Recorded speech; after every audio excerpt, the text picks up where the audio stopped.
Okay. Shout out to the college football playoff, Giglio. They're doing it again. The college football playoff ranking show every Tuesday night. This one intriguing because it really does set the table for what the college football playoff is going to look like after the conference championship games take place starting on Friday night. We'll actually have the Pac-12 championship game on Friday night here on 99.9 The Fan. We're actually an extended edition of the OG on Friday from Charlotte ahead of the ACC championship game. We're going till 7 o'clock. A little bonus OG time. So the college football playoff rankings have Georgia and Michigan 1 and 2. That's pretty obvious. And then you've got TCU undefeated going into their Big 12 championship game at number 3. Makes a lot of sense. Here's Southern Cal headed to the Pac-12 championship game after they wrapped up their regular season. 11-1, they're number 4. All those things make sense, right? No complaints. Now we get into the what if portion of the college football playoff and really solidifies some thoughts that we've had with this thing since it started. Ohio State is listed at number 5, followed by Alabama and Tennessee. Now, we'll put a pin in the whole Alabama-Tennessee 6 and 7 situation, because it's more important to focus on Ohio State at 11-1. It's entirely possible that Southern Cal loses to Utah in the Pac-12 championship game on Friday night. It could. It could happen. Lost to them already this year. So what if they do lose? Do they stay at number 4? I don't think so. Not with 2 losses. Not with 2 losses. So Ohio State, because they're not in the Big Ten championship game, sitting at home, flipping burgers, as Dabo said a couple weeks ago. I mean, do they elevate to the 4 spot for doing nothing? It's happened before. Sure. It's actually happened in the inverse, where it was a Big Ten team that got knocked out of the college football playoff in favor of Alabama. So I think it was 2017 where Wisconsin lost in the Big Ten championship game.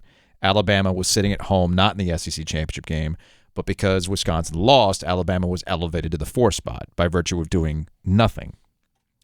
How does that make sense? If the entire point of the college football playoff committee is to look at the totality of your season, how is it that making the conference championship game and losing in it penalizes you versus somebody who didn't make it to their conference championship game? By virtue of getting to the conference championship game, I feel like you've already had a better season than the team that didn't. And just because you lost in that moment shouldn't eliminate you from college football playoff contention, which gets to the question, Joe. What if they solidified the college football playoff rankings, who was going to be your top 4, who would be playing in the playoffs last night, as opposed to after the conference championship games? You're giving me flashbacks to the 30s, 40s, and 50s when they picked the national champion after the regular season before the bowl games were played. Mm-hmm. Either the games are part of the season or they're not. So I think the conference championship, the way that it's set up now, I understand what you're saying. There's more of a punishment here for the teams to potentially lose than there is. But I would just say win your games and you don't worry about the rest. But what you're subtly advocating for is the expansion of the playoff. And we get to the point where, yes, the top 6 rated conference champions are automatically in the playoff. That's kind of where we need to get to on this. We're at that point now. If it's not crystallized to you why 4 has always been a mistake, I really don't know what to tell you at this point. In order to determine the college football champion, the BCS era of 2 teams made a lot of sense. And there was some controversy, obviously. But all you're asking is give me the best 2 teams of the year, have them play in 1 game, and then we call it a day. And I don't think anybody would get mad if Georgia and Michigan played a championship game at this point. I don't think anybody would be mad about that. And more often than not, it would work itself out. But we don't want that. It's been abundantly made clear that we don't want that. We actually like playoffs. We want an expanded field. We like brackets. 4 never made any sense. 6 would have been an ideal situation. But you know what would be even more ideal than that? What they should have done from the jump, and they probably would have stayed at this spot for a very long time. They should have just started with 8. Because the one thing that you always love to talk about was the agreement that the Power 5 conferences made when they made the college football playoff. Yeah. What was that agreement? Think about it. 5 people got in a room and said every year one of us is going to get left out. That's how great the money was. That 5 people got in a room theoretically 5 competitive people got in a room and said, you know what? Every year, at least one of us, by the way, is going to get left out. There's been years where two of them have been left out. So that part of it never made any sense to me. Yes, money talks. I get that part of it. But this gets back to the competitive portion of this. You said 8. You know what, Joe? I wouldn't have hated 6. I don't mind giving teams a bye, an actual bye. Sure. Not a week off, an actual bye in a bracket. I enjoy that portion of that's where you reward a team for having, hey, you won your league. You went out and won the championship game. This is your reward. You get one of the 2 free spots. We see that in the NFL. You get, the top team now gets a bye into the second round of the playoffs. I would like that. It's obviously not going to go that way. I think 12 is the number they're going to come to, and that's 4 buys. So, you know what? I'm all for progress. I always said that 8 would make a lot of sense because you would get your Power 5 conference champions, automatic bids, right? You would include a group of 5 to avoid getting sued. And then you'd have your at-large berths. That would be your SEC teams or your Notre Dame or whatever it is that would work their way into it. 8 always seemed like an ideal number to me. But 12 is fine. I got no problems, and I feel like they should get to this sooner rather than later because there's another aspect of this as well. We got Clemson and North Carolina on Saturday. Now, from Clemson's perspective, they might not be feeling the vibes. Sure.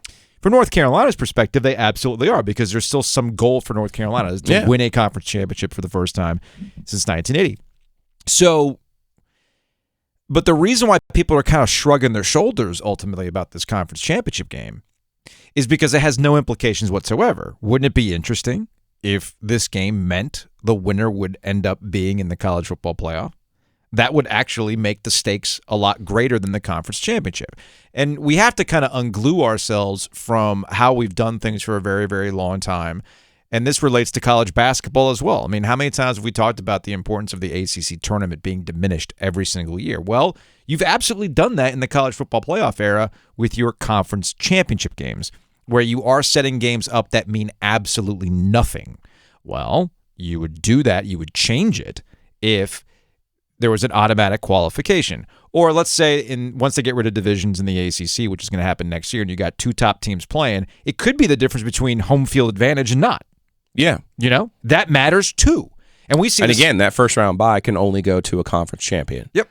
So and we sit here and we talk about the dilution of the regular season. Well, don't we obsess over this stuff and foot in the NFL all the time about who gets home field advantage, who gets the bye, who gets all that kind of stuff? The same things would apply in college football. Yeah, I agree. So the idea that somehow, some way that the expansion of the playoffs is going to diminish what we see in the college football, I've always thought that that's a dumb argument. It's not fully thought through. If you wanted to advocate for going back to the BCS, I'm more willing to hear that than anything else, because I get the money's not there for that. The money ain't there for that, but from a purely what do we ultimately care about, I get arguments to go back to the BCS, but that ship has sailed for the very reason that you just laid out. Money is the driving force here. Well, give us more games, you get more money, more inventory, and everything else.